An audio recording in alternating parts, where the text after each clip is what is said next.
Welcome back to the Joseph Graham Show. Today I'm super excited. I have Assaf Raza. Did I say your name right? I know I asked it and then I think I messed it As- up. Or did I do no, okay? no, it's all good. I'm the one with a difficult name. Assaf Raz, R-A-Z. Assaf Raz. I got you. Sorry, my friend, on that. I met you through our mutual friend, Amanda Brown, who is like the story oracle. I just got your book, which is in the background, but you've done a lot of stuff just with the limited research I've done. You're a serial entrepreneur. You've traveled the world. You write books. You do a bunch of different things. But from your own perspective, tell us who you are, what you do, and who you help. Wow, that's a fantastic question. I mean, all the answers kind of wrapped into one because this whole thing about God, family, and country, I find it to be a very, very simple formula. It all connects together and they work ultimately together by way of how you treat your family. So my my why stems from them, from those munchkins and my dear beloved wife. The path I'm going forward stems from them and what I see. It's unbelievable experience. It's like, and it's not selfless at all. It's actually very selfish, but in a way of Ayn Rand's selfish, which means that when a man acts according to his highest virtue, it is not a sacrifice. You don't become selfless. So my family is the biggest drive in my life, and it inspires me to become the best version of myself, both as an example and as by way of how can I help them. I love that. You know what I love more about that than anything else? When I started my podcast, I wanted to help dads take their wife to Hawaii and their kids to Disney because I had just broken 150K. So the show used to be called 150K Podcast about 3 years ago. It's now the Joseph Graham Show because we talk about a lot more stuff. But my why was family first and foremost. Like, I don't care about fancy cars. Don't care. I like going on nice trips. So that was kind of like the why there. And I like helping people wake up to a life they love living. But I love that you start with that because a lot of times I get entrepreneurs or high level people, as I call them, people that, they're drivers, they get stuff done and they don't talk about family. They talk about, I did this or I did that. But I love that. And the other thing you just said, which is true, is that you don't have to be selfless to be impactful. Being selfish in the right way actually makes sense because then it puts you into your higher purpose. So, how did you discover your higher purpose? Like, how did you even get to that point? I know I went from here to here real quick, but how do you help or how can you discover your higher purpose? Because a lot of people are just going through life. Yeah, that's a great question, and it's divided really into two. And I would hate, as I described my answer, I'll simply say that I'm lucky that God has given me these opportunities to choose the type of choices that taught me this thing I'm about to say. I lived until my early 30s, quite a successful life from the perspective of building businesses and all of this. Um, but none of it in retrospect was my highest purpose. It was giving me material possessions and adventures and satisfactions, but by no means in retrospect was that a higher purpose. Um, the first time I discovered a tool that would lead me on the path to a higher purpose, because it's not just enough to say, well, I want to get to my highest purpose. Right, great. But what tools do you have? It's like saying, I want to conquer Mount Everest. Awesome. Where's your equipment? What training program do you have? It's not enough just to want something. There's the other part, right? The one that we all want the standing ovations at the end, but what about the work? So in my early 30s, I had this um, I was coming off from a failed marriage and of 8+ years, and I went through a really bad time for just short of 2 years that led to an impactful event that I dubbed my rebirth, my spiritual rebirth in 2011 on the scorching sands of Burning Man, that festival in Nevada. Um, and my life changed because I'd been given a tool to how to act properly in life, in accordance to life. Very similar to some of how the Buddha stated. You have a lot to learn from so many cultures. That gave me the tool, right? You asked me about higher purpose. That gave me the tool. My early 30s, my rebirth. has given me this tool that can discern, right? Discernment that's the key, how to discern. And that tool was given to me in 2011. And the first mission that the tool led me on was to find my wife. That she was the manifestation of an old dream of mine. When I was 16, I saw her in an old dream. I saw her in a dream, really. But it took me to go through a failed marriage and a decision to go back to a dream of a 16-year-old to find that exact woman. That's a story for another time. But I used the tool to find her, and I did find her. And we've been married for 13 years, and we have 3 kids. She's the best. Um, so you can make the case that I immediately encountered higher purpose by way of my wife and family. That was the first thing. But if I have to peg a moment in which I, for the first time, start suspecting a higher purpose that serves my family, that's come in 2020. So by 2020, I'm like, I'm 43 years old back then. I'm 48 now.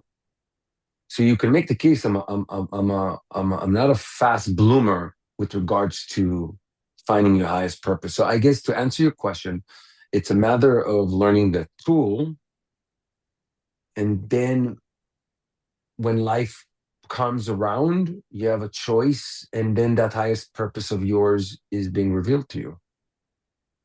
That's the best I found.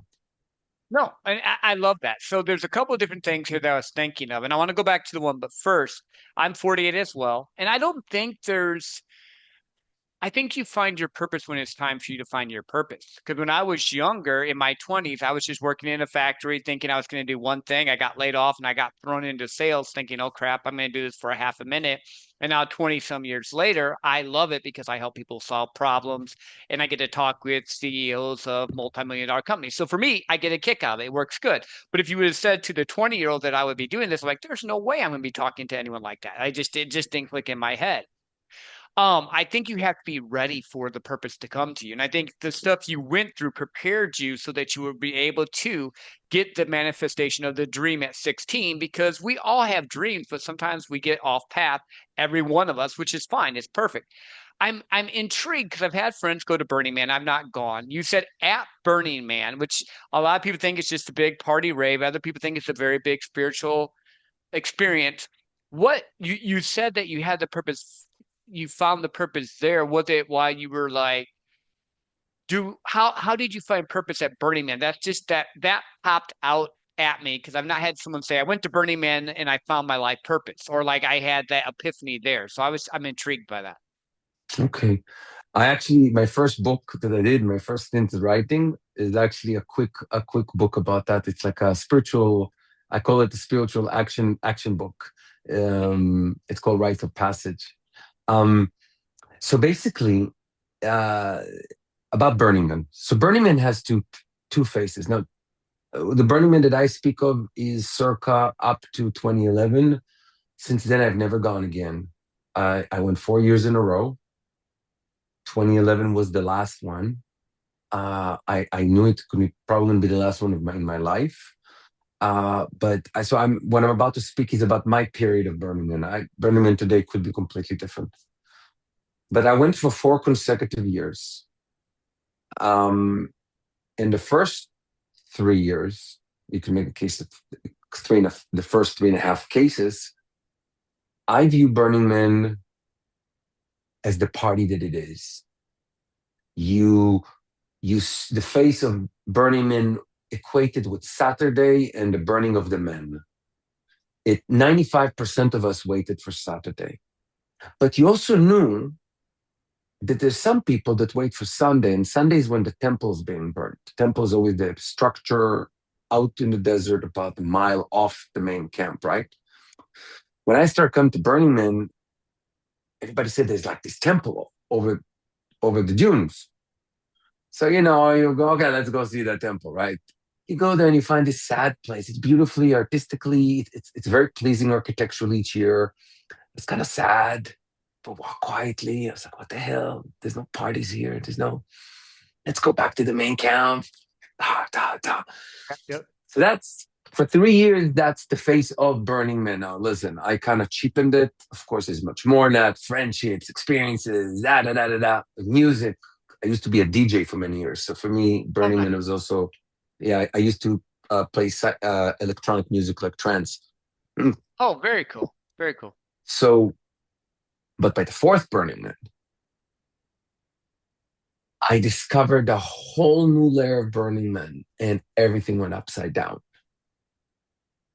And the reason for that, and I'll give you the skeleton if you want. We can go deeper into that. But Hmm. to that Burning Man, I'm coming through my divorce, like right after my divorce, and for whatever reason, I go through this in the book when I explain what happened in those 7 days. I decided to do this bizarre thing, like in the movie Living Las Vegas with Nicolas Cage. Hmm. Like I decided to see how bad can I push myself with intoxication of all sorts. Hmm. And you can make the case it was experiment in how dark can you go, together with how physically out can you be. But I decided just to push it all the way through, like, right. And the first 4 days were horrific experience what happened to me there. And but through that horrific experience, for whatever reason, I discovered that I once again went to that temple. And Hmm. that year it was this structure that my mouth would do no justice. Like, you have to either see it to believe it, what they built there. And every day when I went there, I experienced what's dubbed as astral projections, where your body. I don't want to make the entire conversation about that, but I went I through got you. intense experiences with just within that structure. Just when I get there, on the fifth day, when I was at the lowest point, um, I had a moment there in that temple where you had to choose between either ODing yourself or life again. And I chose life, but choosing is not enough. You have to do an action. And the sacrifice that you put on the altar, so to speak, is your fear. You have to do what you're afraid the most, or else there's no progress. We all know it. And for me, it was to admit what happened to me in the divorce and everything. So I spent like 4 hours with a black marker, painting on the walls, everything, and apology letters to my ex-wife, like explaining about what happened, bringing it out of me. And when all of that was over, I experienced this spiritual rebirth of a person, Hmm. and the gift from that rebirth through my heart, it starts speaking to me in the voice of a kid. It's I go through it in a book, but I start hearing this voice here. Was that it is time to find her, the woman from the dream from Pink 16. So imagine that, right? You're Hmm. you're years and years later, you go through this insane experience and you rise up as a new person, and then you realize that Burning Man was had always been that. There's this ethereal gate that people can go through, but you can't see the gate unless I listen. I'm just theorizing here. Many people maybe see the gate out otherwise. I never encountered the gate until I was in such a place of suffering, but Hmm. not suffering was not enough. You had to have courage to come out of your suffering. The courage plus the suffering, fuck, I saw the gate. And then you have to go through the gate. And once you went through the gate, you get the blessing, you get the tool. So the final remark I have on that is when I was riding out of Burning Man, leading our caravan, I heard the guy on the radio of Burning Man, and he said, "Hey guys, just to remind you, I know most of us had fun, but some of us had some other experiences. Remember those." And I was like driving my truck like this, a whole happy person. I was like, and whispering to myself, yeah, yeah, I'm one of them. So that's how I discovered a whole different Burning Man. And so I retired. No, well, you got to the point where it did the work you needed to have done. I Yes, think a lot of yes, times people don't understand that you have to face your demons, you have to face the darkness. Sometimes you have to push those limits and go in deep. And then, like you said, you had a choice. You could have either OD'd or you could have made the decision, faced your fears, which you did. And Burning Man was I'll use the word conduit for that. But now, and thank you for sharing that, because that actually gives me a lot of a different aspect of it. Because I have had a lot of people that have done like Burning Man. I know a lot of people that do ayahuasca, which is kind of similar to what you were saying, but a different format. Um, but I think the experiences in our life or the hero's journey for each of us is different. We just have to face the journey and walk through it. And then you said it helps you to where you found your wife. You have amazing kids, but then 2020 hit and you said there was like another change that you were feeling, and everyone knows at that time COVID was going on, the world was going on, and you have a different perspective because you also, if I remember correctly, had immigrated from Israel to the US. You have become a US citizen by that point, if I'm following your story correctly. Um, and you just have had a different aspect of it. So what happened in 2020 that kind of started changing more of the dynamic than just the outside world aspects? I know that you've written books, you had to change, you started finding your higher purpose, but it seems like it's leading you to that path. And 2020 is an area of when it started to happen. right. Um, so let me answer your question by way of also sharing with you my methodology for my books, which is when I wrote these books, it was important for me not to draw more people to interested to hear as opposed to immediately jumping like, oh, he's from that camp or that camp. So like, no, no, no, that's my echo chamber. I don't want to be penetrated in my echo chamber, blah, blah, blah. And therefore my answer to you is very much in the way of the spirit of there's an element about my books that you would notice that if you enjoy them enough to continue, of course, you don't know anything in life to nobody.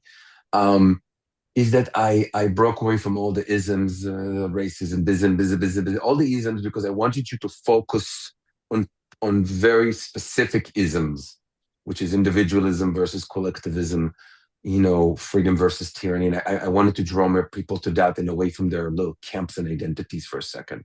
So I'll give you an answer and I'll use that spirit as well to do my best to stay higher purpose. So in 2016, going back 4 years before that, I am at the end of a 5 years hiatus with no internet, news, TVs, or anything. Basically, connecting to the Burning Man story, my life changed that day in many ways. One of them was when I cut away from the world of internet. And now bear in mind, I'm a businessman, property owner, company owner. So I use internet in a way of like emails, or if I need to go on a website and enter a card, but I don't go on any type of news sites. I don't read papers. I don't look at feeds. Anyway, I was never into social media. So for 5 years, even though I live in Venice, Santa Monica area, right, in LA, I'm completely disconnected. Mm-hmm. My wife used to say, I thought I married a surfer Buddha, yeah, a Buddhist Nice. surfer. Yeah, yeah. And today I'm a gun with machine guns in his office. So Mhm. life is crazy. Yep. Um, so anyway, back 2016, the day I awaking from my slumber is when she told me that she's pregnant. Once I hear she's pregnant, something kicks in me. You become a father immediately. And that's the day I return to open the TV and check what's happening in the world. Because no longer could I say to myself that I'll just find out. Nope, there's a kid. Yep. So Yep. action had to be taken. Okay, so that's 2016. I'm waking up right before the election between Donald Trump and Hillary Clinton. I have I'm a very much a libertarian leaning right person at that time, but kind of Mhm. like very like in the center kind of things. Don't Yep. care about many items. I don't vote.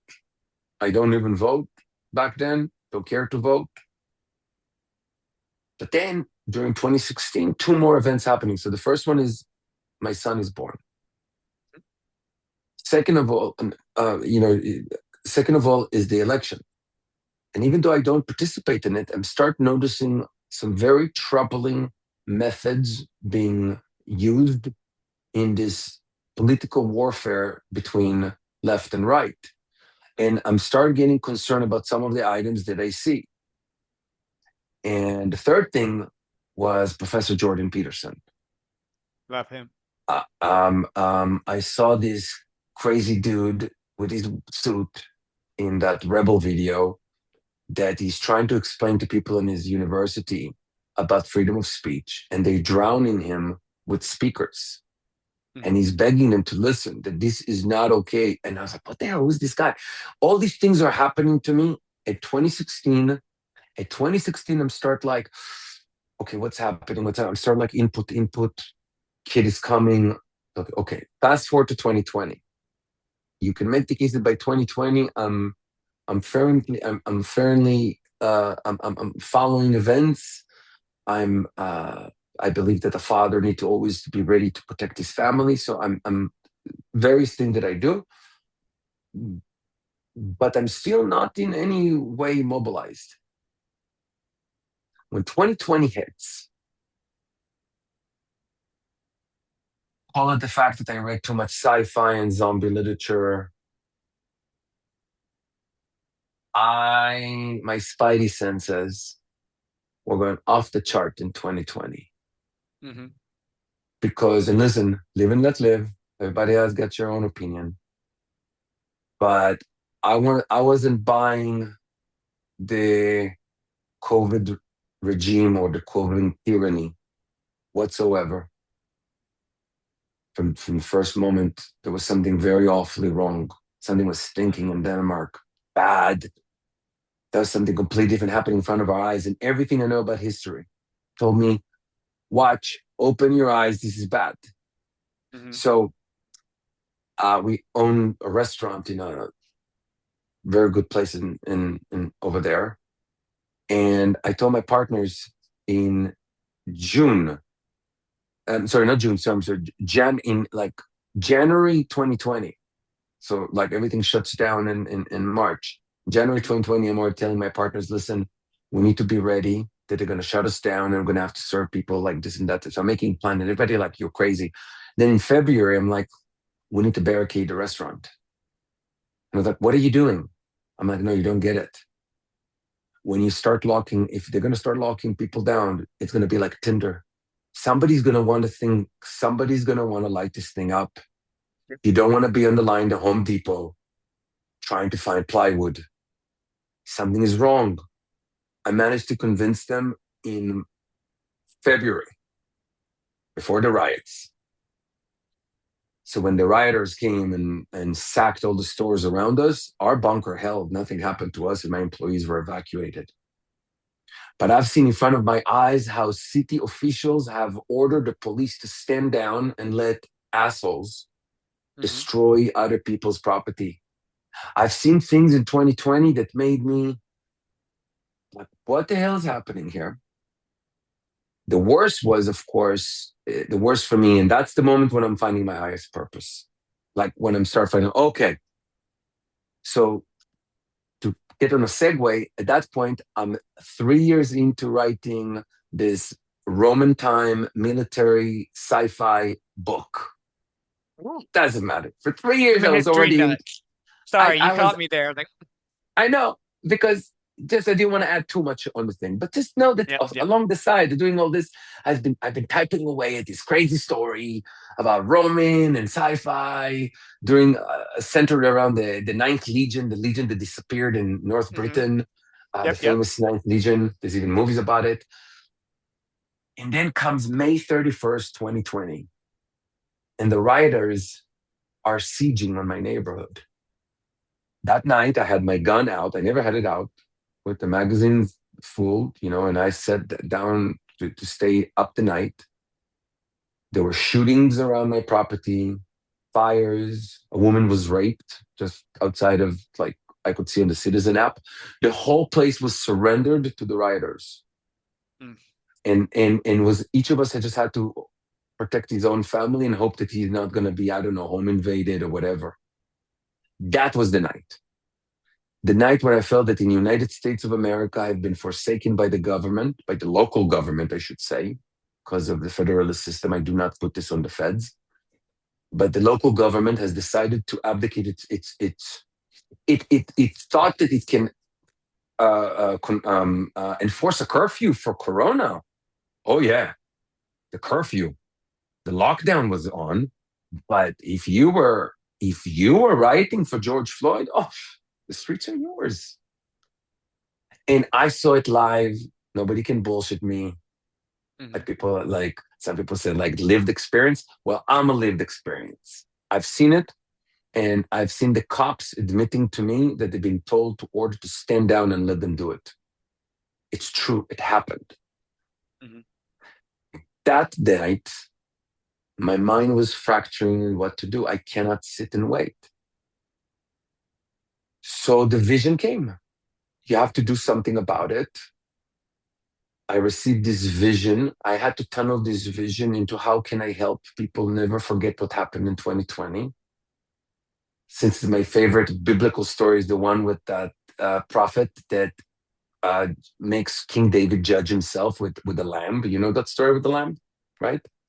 I believe the one Um, Nathaniel. I think it was Nathaniel that did that. yeah, when he tells him like what should be done with a rich man steal the poor man's lamb. Yep, yep, yep. So I said, well, I'm going to try to wake people up by way of giving them a fun alternate dystopian story. There's no Biden or Trump there. There's COVID is called the dragon pandemic. It's not meant to you to just jump into your grouping. It's meant Mhm, for you to read and enjoy a dystopian book, and maybe the book make you ask yourself some questions about how did you behave in 2020, because that's going to govern. 2020 is not going away. 2020 stays with us for a very long time. A cycle has been pushed because of 2020. My work, my highest purpose is to use the books to wake people up, and especially in the Western civilization that is so needed. The West, with all its faults, is kind of better than anything else out there, mhm. and it's worth keeping. It's worth preserving. So my books, my all the highest purpose, it's all started. So people ask me, would you get your rebirth if you didn't get the Burning Man? I'm like, I don't know. I went to Burning Man. So the same question about this, would I get my highest purpose? Would I find it if that the thing did not happen in 2020? I don't know. It did happen. Mhm. So Well, anyway, but that's that's my how answer. life goes. No, I love that. It's so true because we're shaped by the world around us and by the experiences that we have. And I remember in 2020 going through the things, and my wife was very much had her spidey senses up. And even though I lived in Texas, there was still some crazy stuff going on. And like you said, oh, you can do X, but you have a curfew because of COVID because it's so dangerous. But if you're rioting, the virus won't get you. And I was like, that's not logical. Like just you like all the different craziness that was going on in that time frame, and then people just like tripping out on each other, and then other people showing love. I think it showed true colors of people. It showed who was really genuine and who wasn't. And I am like you. I fall in the middle. I'm more libertarian. Like I am definitely a fiscal conservative, but on social issues, I don't really care as much. So I lean a little bit more liberal on some of those. So like I'm in the middle, but the more it's come along, it's pushed me more right because of the freedoms that they're taking away. Because I'm very big into letting people say what they want whether I agree with it or not. I don't care what other people say. I want them to have the right to say it. Now, I mean, are there consequences? Sure. Like we just saw the Charlie Kirk thing and people were celebrating that he got killed. The right to celebrate doesn't mean that a company can't fire them for celebrating. Like, again, both can be the same thing, both have the same principles and all. But I love the fact that you said this because I want to go back to this because I think there's a lack of fatherlessness coming into the West a lot more, where fathers aren't standing up. Like you said, you had a child and it made that switch click on. You had to be more focused. You had to be more aware because that protector in you came out. And I think the biggest thing, this is just my own personal thought process that people need to see is that men need to be men and stand up and protect their families and care for them because at the end of the day, the government, don't care which side it is, could tell the people that are supposed to be protecting you to not. They let rioting go on in LA a ton. Like I saw that and in other cities in the US. What are you going to do as a man? Like, so I vibe with that a lot. And I've started reading your book. I've not finished it, but it's true. Like even in the story, like you can see the underlining tones, but yeah, it's very more on not ideologies of right or left from my perspective, but right and wrong and who's going to stand up for who and who's going to stand up for what's true. And the thing that I found in life, there's people on both the right and the left that most of us have the same morals and principles. We just have a different viewpoint from it, except for the far extremes. So again, I think too many times we go into our camps like sports teams instead of being critical thinkers. And I think we need more critical thinkers as well. So no, I loved how you laid that out. So how many books have you written? Because I knew about Descent, but I hadn't dug deep in. You've wrote one on the Burning Man, you wrote Descent. How many books have you written? So I wrote Rite of Passage, which is my, like I said, my it's a very short book. It's like 120 pages. Like I call it a spiritual action manuscript, kind of like a fun thing, just explaining what happened and the awarenesses um that came from it. That one I wrote back in 2015. That one gave me the appetite for writing. So my mom suggests, and I think she's right, that I've, and by the way, Amanda, my dear mentor, and anyway, I love Amanda too. That's a given. Um, Amanda told me that if I dare to intrude to say that you dabble into writing yourself and everything, so you would recognize it. Maybe it would resonate with you that my mom reminded me that I've all my life I've written things, and Hmm. she always thought that I'm one day I might write.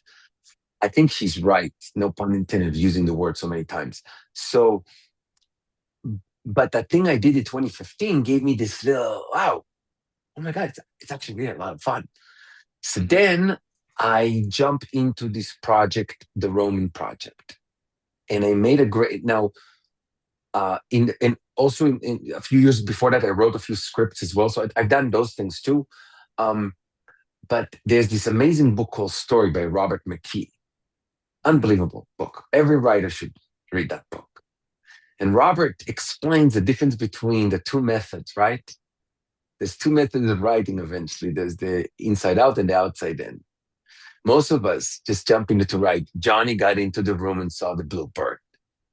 That's the easiest. That's the funnest. But then 50 pages in, you don't actually know anything about what you're doing. And then it starts needing to reconstruct. McKee was talking about the reverse. First investigate, first do an outline, first work the outline, first work the outline. Only the last thing you do the remarks. So when I did the Roman thing, I didn't follow the system good, so I was kind of stuck. So by the time I got into the Old Glory saga, when I switched from the Roman, I wrote I wrote an outline for the entire volume. So this is probably going to be my entire mission in life because I'm 48. I Since this is 6 volumes, 2020, 21, 22, 23, 24, 25, 25, 20, 2025 is the last volume. And each volume has a few books. So it's probably my life accomplishment and I'm done. I've written in once in through the through 2020 until about 2023 or 2022, I've outlined the whole thing. Hmm. I've sat down and I've written, and then I wrote the whole thing up together with Amanda. She helped me. So to answer your question, I've written all 3 books of the 2020 volume, and I self-published the first two, Descent and Hmm. Decision. Declaration, the third one, we will release eventually. And right now, I'm working on the outline of 2021. Wow. No, I love that. I do love that. Actually, it reminds me of you said sci-fi and fantasy. I like Robert Jordan, Wheel of Time, and he had a whole outline of I think that was 18 books. But I think that's important to have the outline. And I do dabble in writing. Amanda knows this. But I've wrote always. Like I write short stories, I wrote historical fiction.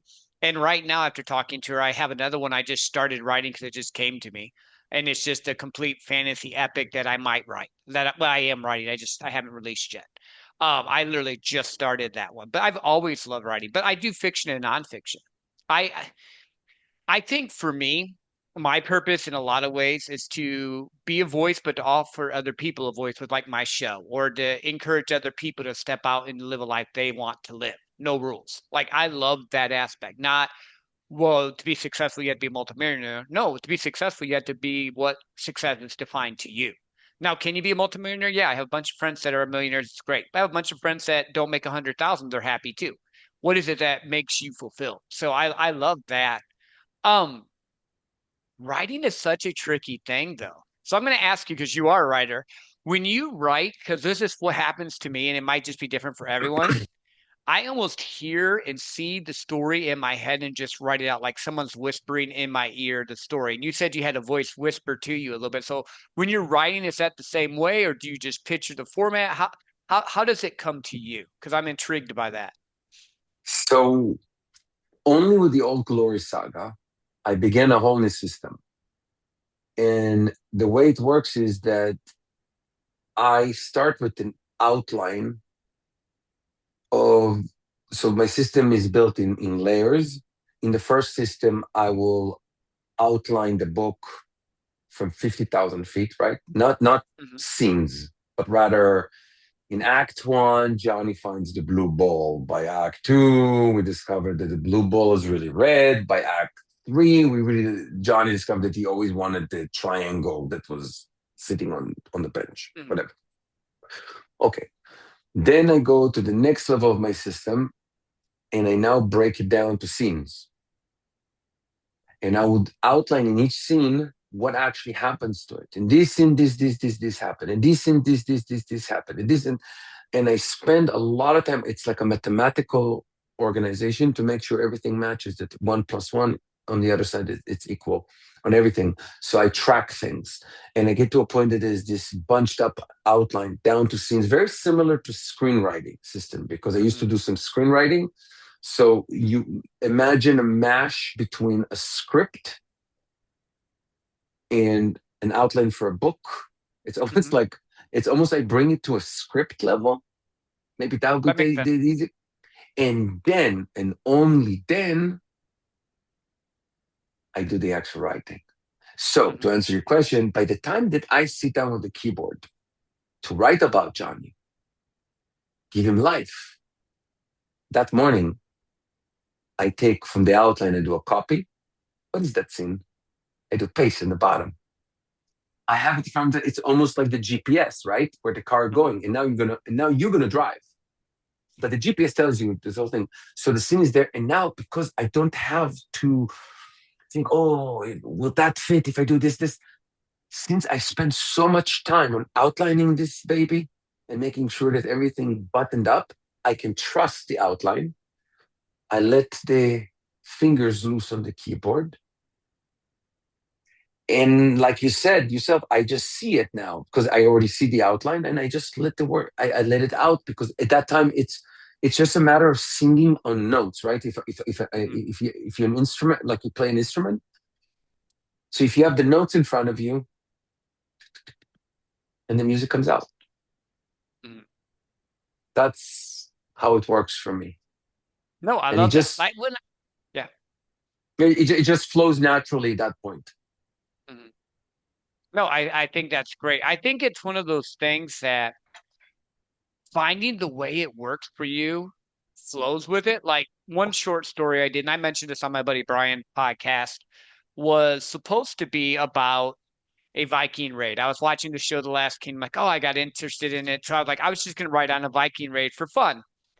And I ended up finding this girl or making this girl up named Adine from Ireland that gets picked up. And the story switched from the guy who I didn't even really give a name. I called him Rut and turned into her story and then the backfill and all, and it just flowed together. It was a short story, probably less than 10,000. Well, like 6 or 7 chapters. It wasn't anything super long, but like I had like 600, 700 people following me on it because it just was able to capture the thought. But I want to ask you this, and I've been writing in first person. I don't know why. I just like to write in first person better than third person. Most people write in third person.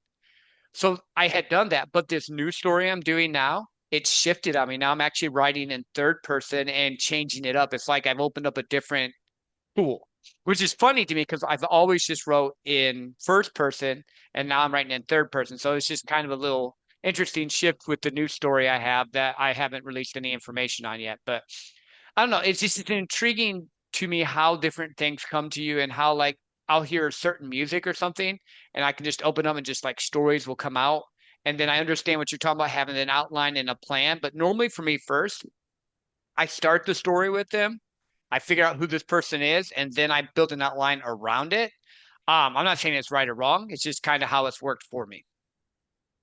So you said two very interesting things, and I'll hit on the latter, and then I'll go to the former. The latter. Um, I used to do what you do now, but using your analogy, using exactly your words, if I understand you correctly, you said I first define the person, right, and then I build a story around it. I found that creating the universe in which the guy is born is more important than the person at the beginning. In other Mm, words, when I got to do the Old Glory saga, before I touched a moment of Tanner's life, I went back 2 generations and I sketched a history of a world, of an alternate history world, starting from 1920 when his grandpa was born. mm-hmm. Before I touched Tanner, before I touched 2020, I wrote a universe, a full universe from Ulysses Washington, the grandpa, leading to the life of Jack Washington, the father, leading to Tanner's birth, his early conscious years as a teenage, leading, and then only then I began speaking about 2020. What Mm-hmm. I found that if you give birth to the universe, so let's use Star Wars because I see your shirt and I love Yep, me. yep, I only like the originals. I don't like all the rest. It's despicable for me, but that's okay. Freedom of art. yep, Um, yep. the to me the from a Star Wars terminology, if you feel that the universe is expensive, then Luke is being born into it. Mm-hmm. And I feel that by knowing the universe before that led for the fall of of the First Republic and Mm-hmm. this and that. Now Luke is born and made and in some regards George Lucas called it number three, right? So like to tell us that there was so much more before. So I like the universe building prior to the creation of the person. But then I want to touch on the first thing you said. As you noticed, my book is in first person as well. Mm-hmm. 100%. I made the decision. It's a crazy decision, just like yours. It came to me, the reason why I did it, because when I wrote the Roman thing, that was the normal third person. Third Mm-hmm. person hands, and this character enters, you jump, the camera, the POV moves between like a movie.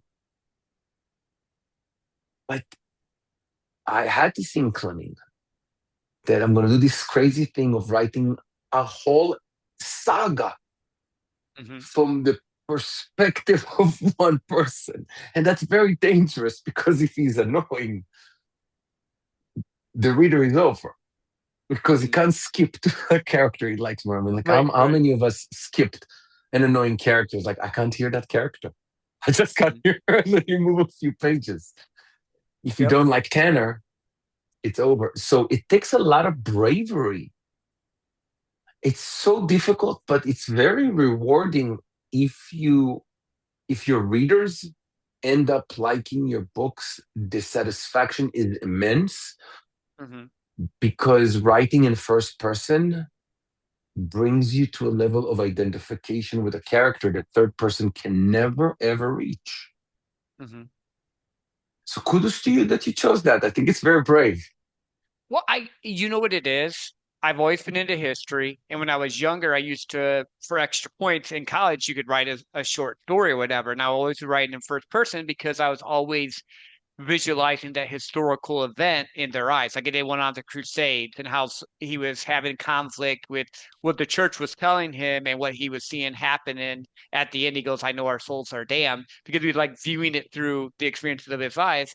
And I think emotion and what people are thinking is a lot of times more important than what they project or show on screen or show in person. So that's why I like first person so much because you get their inner thoughts more than just the uh third person part of it. Like I for me it's just it flows so much easier because like but I'm really into the mind. Like I'm into why do people think the way they are. I don't always just take what they say. I hear what they say but reflect and think, okay, they're saying this, but is that what they mean or is this being attributed because of their upbringing, their background, their thought processes? So it's partially selfish for me because I like to know the inner workings in people's heads. Um and I really just don't. I know this is gonna sound bad, but I am this way. I really just don't care if they like it. If they like it, great. If not, I like it, and that's the one who's writing it. So I know Ultimately, that's that's the mean, but it's government. just how I am. Yeah. No, no, it's not. You're an artist. An artist Yeah. eventually have to move. I think that an authentic artist, for the good and the bad, follows their art as the highest calling, not the crowd. Mhm. You know what? I rather DJ excellent music to an empty room than shitting music to a full room that I hate what's happening. It's Mhm. not art. That's work. I don't think you can survive as I would never want to be an artist who works against what he feels is the best out of him. So kudos for Mhm. you to follow your calling, like your voice in it. I agree Well, with it. The yeah, good and challenging. I think that applies to business too, and it's probably why you were successful. Because here's the thing most people don't get. They try to do strategies and tactics all the time. Like I'm a top closer for a Fortune 50 company. Like I said, I deal with CEOs of multi-million dollar companies, but we're talking like we're talking here. It's how I talk to them. I don't give them any of the, oh, you're higher than me or any of that. But I also think too many times people try to close business because they need money instead of fixing or solving a problem. But if you can reinvent it and you're solving their problem, now it's a win-win and the energy is there and they can feel it. So I think the true artists, even in business, make the best business owners because they're true to who they are. Even like the dude from Apple, Steve Jobs, hate him, love him, whatever. He was true to who he was. And that's why people followed him. And I think that's a big key that most people miss now. They're too busy trying to be the new Alex Hermosi or be the new girl that wrote Harry Potter or whatever. Like they're trying to be someone else instead of themselves and being true to them. So no, I definitely am very much an individualist in that regard. And I think you are too. Like, it's just what I'm doing. This is what I like to do. That's why I probably got drawn into your story because as you see behind me, I have a lot of books. I will read books, and if I don't like the book, I'll stop reading it. Like I have no problem walking away from a book. It does not hurt my feelings none. If I'm not into it all the way, I might have read the first two, the third one doesn't get me. Okay, cool. But I'm always liking new stories. So when you get someone like you that writes well, that draws you in, and it makes it easier because you want your reader, and tell me your thoughts on this. You want your reader to actually be immersed in that world. So you don't want them just to read it like a headline or a news thing. You want them to feel like they're Tanner going through the story, feeling the emotions and all. I think you described it very, very accurately. If I had to make an addition, is that you want them to feel that they're Tanner, and what derives from it, which is the most important, I think, is to think then the next question is what would they do? Mm, Because once you identify with something to such a level that you ask the question, what would you do? You, for the first time, having a union with the subject to a level of feeling it, right? We know it by way of that when somebody tells you that your neighbor just got his bone out because it's sticking out because he fell off the stair. You're like, ah, feel because at that moment you identify and you think about your bone coming out and you're like, you have this thing in you. At that point you connect, right? So by way of doing an art, or yes, you want him to step into Tanner's shoes, but you wanted to ask, what would I do if I was him there? And then that takes you on. In this specific case, and let's remember my mission, in this specific case, since it's the horseman lamb, since it's a fable, you then, in a sense, beginning to look at yourself. Because if you're reading this book, you're a conscious human being during 2020. I don't know how you behave during 2020. It's up to you. It's not my business. Mhm. But maybe you should just take a look back at 2020. 2020 will teach you a lot and about yourself and about human beings. And there's this thing that I like saying. I invented even a short story about it. I put a Substack on this. I used to say to people is that the future does not send you a memo, right? So I made this story up, right? And I'll give it to you in two, like, few sentences. Imagine this baker, right? Hans Kruger, young baker from Berlin, fights in World War One courageously, comes back home, marries his high school sweetheart. They open a bakery. They don't care about politics. Things start happening in Germany, history, whatever. They're just raising their two beautiful daughters in Berlin and their son. That one of their workers is Jewish. They don't, whatever. They love her just the same. They don't care about things. But then they start hearing about Hitler and this, and Hans's wife started to tell him, like, listen, you should be careful. Just look, things are happening here. You don't understand it. And Hans doesn't care. Hans doesn't care. He's like in his business. And then this event happened that Hans finds himself in front of a Gestapo officer that tell him that you employed a Jew and now you either join the Wehrmacht and go to the Eastern Front, since we remember that you fought in World War One, so we're not just going to kill you right now, or just die now. So Hans decides to fight again, and he goes there. And when he comes back, he discovered that his home is destroyed, his bakery is destroyed, his wife was killed, his daughter was killed during the battle for Berlin, his son died in the Hitler Youth final effort to stop the Reds. And Hans asked himself how the hell all this happened and how he missed it before he hangs himself in the ruins of his bakery. The future does not send you a memo. Mhm. 2020, I got a memo. I felt I got a memo. And I'm not the only one who got a memo because Aaron Lewis, who I adore, wrote that song, Am I the Only One, in 2020. And he wrote it because there's a few others like us who scratch their head and say, what the hell? Am I the only one Mhm. seeing this? Am I the Yep. only one? No, you're not. There's more of us. But we just felt separated from each other. And the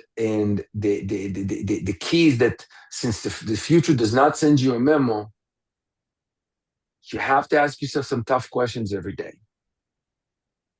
And that brings everything into a different focus, especially if you see it. Once you see it, you cannot unsee it. That's the problem. Unless you choose to be like the trader in Matrix who says with the stake, I know this stake is unreal, but plug me back in. I'm done Yeah. with this shit. Oh, yeah, I can't. I've already come out of the matrix. I hear you, my friend. I love this. We're going to have you on again because we've just gotten Gladly. into the surface of this. Um, Tell people where they can find you. Easiest is the website tannerwashington.com.